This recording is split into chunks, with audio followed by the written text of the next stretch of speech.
Hi and welcome to this post-social podcast. In today's podcast we talk to Naudia Salmon, CEO of We Drifters. We discuss how she built her business and what sets apart her company's clothing from other brands. We also talk about her passion for sport and exercise and what she thinks are the main benefits from partaking in exercise and sport. Before we start, please make sure to subscribe to our channel and check out the description for our official website, Twitter, Facebook and LinkedIn pages. Okay, thank you very much, Naudia, for being here today. How are you? Good, thank you. Thanks for having me. No worries at all. So before we go into the questions, do you want to give a brief summary about yourself, what you do for work, what your interests are? Yeah, sure. So I'm the founder of We Drifters, which I'm sure we'll go more into. But I really enjoy traveling, and travel's actually been a key part of my business and what inspired that. So that's something I still love to do. I've also got a keen interest in well-being, in particular how our minds work and how we can live life more on our own terms and optimize our kind of day-to-day to be more fulfilled and happy. So that's really what my kind of overall interests are around. Right, so we'll go straight into We Drifters. Could you as well to give a summary of that, what the overall company is? Yeah, sure. So We Drifters, we specialise in premium bamboo clothing that's been infused with an insect repellent treatment. So our clothing keeps 90% of biting insects away. So everything from mosquitoes to bed bugs and midges. And it was inspired by my own travels. I was always getting really badly bitten and hated using a lot of the traditional repellents on the market, and just wanted to develop something really comfortable that you could wear and not get bitten and have that peace of mind to be able to kind of travel without those concerns.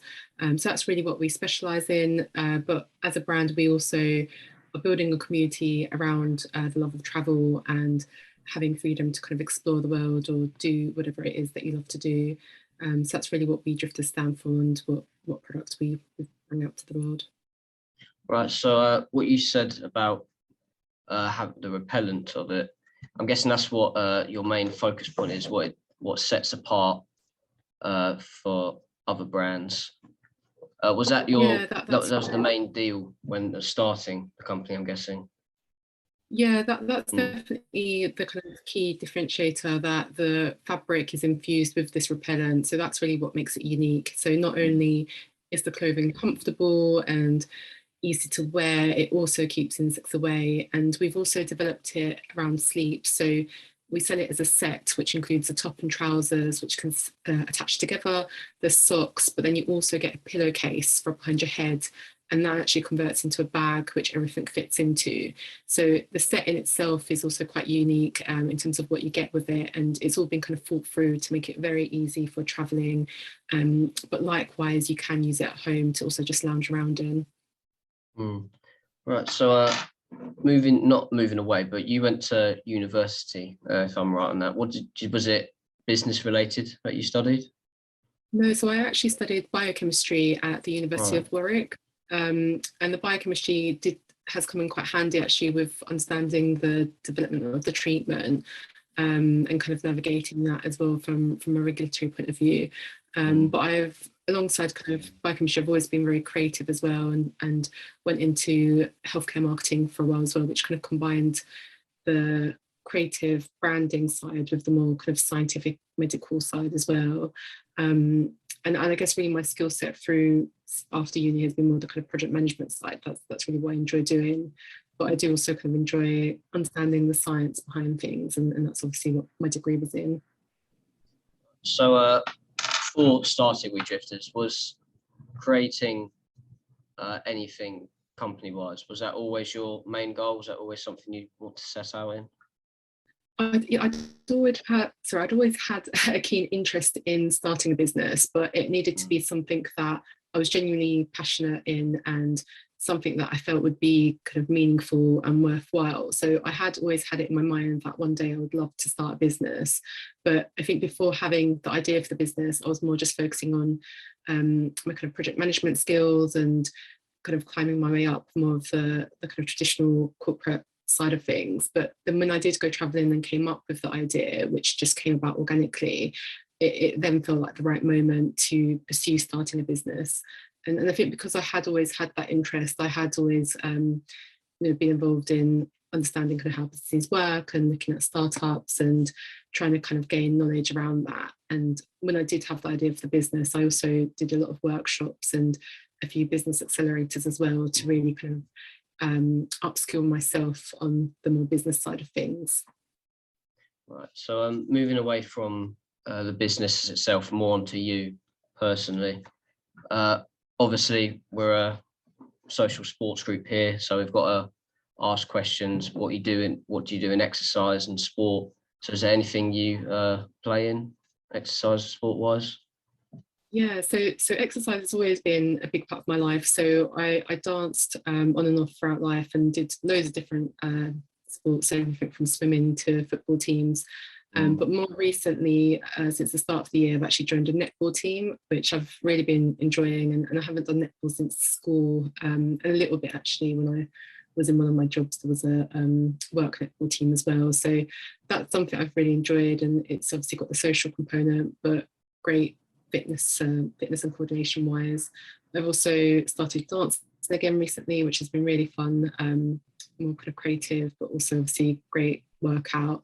But I guess besides from those, I've always been quite active at going to the gym and doing yoga and having outlets to exercise on a kind of regular basis. So yeah, I really see the kind of value in making time to do those things, and obviously sports is really great for that. It's very important, yeah. So going back to you playing netball, is that as a club? Is it more of a social thing, or do you compete competitively? So I've joined a team, but it's a social team. So we have matches every week, but it's more kind of social level. But we are in a team, and it's playing the actual matches weekly is the kind of fun part of it, because you do really get into it and obviously work as a team and push yourself. So it's a social team and it's really friendly. So it is obviously has a competitive side to it, but it is really friendly and not over competitive as well, making it something that I guess for people who haven't played for a while, it's quite easy for them to get back into. Right. So did you play netball prior to joining the team earlier this year? Yeah, so I had, but it'd been quite a long time ago. So I was in my school's netball team, and then a few years after that, I joined my work's netball team. But between that time, I kind of switched to a different position. So that was a bit of a kind of learning, because I was in attack before and then went into defence. But yeah, so I have played kind of a few times over my life, but with very big gaps. So I wasn't completely starting from scratch, but it takes a bit of getting back into, I'd say. Yeah, can do. So obviously you saying you do a lot of exercise, you make time throughout the week for you to do it. Why do you think you like it so much? How does it benefit you as a person? I think it's a good way to kind of disconnect from your day to day. So having kind of a different environment to move your body and release those kind of good endorphins is a good way just to have another aspect of your life. And it's, I'd say, equally as good mentally as it is physically.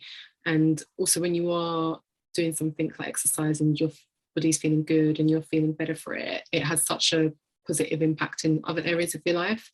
And I think when you consistently do that and you see the benefit it has on your kind of energy levels and how you're feeling inside, you don't want to then not be doing that, because actually not doing it has quite a detrimental effect. I know at the beginning it always takes a bit of time to kind of get into that routine, but once you do and you see that benefit, you just want to keep doing it. So for me, it's always been an important part, but there's obviously times when I do it a bit more consistently than other times. But I do find that when I am doing it consistently, it's so positive that that's really what keeps me doing it. And I think more recently I've found that the variety is quite beneficial. So that's why I joined the netball team and the dance, because it gives a kind of different dynamic to the gym and yoga. So that for me keeps it quite interesting. And I can imagine over time I'd love to kind of try different sports and different exercises as well. Right. So you mentioned there are times where you're consistent and not as consistent with exercising. What advice would you give someone if they were struggling to keep a good routine up? I think it's coming back to kind of what your priorities are and why you're doing something. And I think when you remind yourself of the positive impact of exercise, you do then start actually prioritizing that and realizing the importance of it, because we all have the same amount of time in the day, and there's always, other work pressures and things that can be around. But when you prioritize something and block it out, and that's really when you put the onus on yourself to make it more consistent. So I think it is just that reminder, and it's so easy to kind of slip into out of habits, I guess. But for me anyway, it's kind of having that reminder of the importance and then prioritizing the time for it. And I guess having that reality check, because sometimes when you are lost in work and other things, you kind of forget that. I do find as well other kind of mindfulness things, and meditation in particular is a good way to constantly have that better perception of that kind of thing, because you're able to kind of reset your mind a little better. But that's what's personally worked for me. Obviously, different things can help other people. Yes. So staying on the topic of advice, but going back to business related, what advice would you give someone for setting up a business? I'd say the kind of initial phases are quite key. So kind of before going ahead and launching a business, doing the preparation and planning is really, really important, because it's one thing having a great idea, but execution and how you kind of go about it is arguably more important. So I think taking the time to really think things through and plan, and also, if possible, kind of network with people who have started businesses, particularly in the same industry, can be a really helpful way to get insights and input on things that might help, or things that you might not be aware of, because you don't always know what you don't know. So I'd say that kind of groundwork preparation should hopefully give the best chances of kind of starting a business, but also just kind of mentally having the courage to go for it. I think there's too many instances where people don't go ahead with something because of fears and worries, but you're always going to regret what you don't do. So I think going ahead with it, absolutely, but doing what you can to prepare, and doing what you can to talk to other people who are in that space or doing what you want to be doing. Right, very, very good advice there. Well, I think that's all the questions I have for you today. But before we go separate ways, how for people listening here, how could they get into contact with you at We Drifters? Yeah, so we have our website, which is wedrifters.co.uk. So that's got more information on our anti-insect sleepwear, but there's also links to our socials from that. So we're on Instagram, Twitter and Facebook. So we're active on that, and that's a great way to kind of engage or message us. But for anyone who also wants to just get in contact directly with me, I am also on LinkedIn with my name, Naudia Salmon. So always happy for people to contact me on there as well. That's great. Well, again, thank you very much for taking time out of your day. It's been great talking to you. Great to hear your advice, how you set up your business, also your how you do sport, exercise. It's been great hearing from you today. That's great. Thank you so much for having me. It's been great speaking about all those things. No worries. Thank you very much.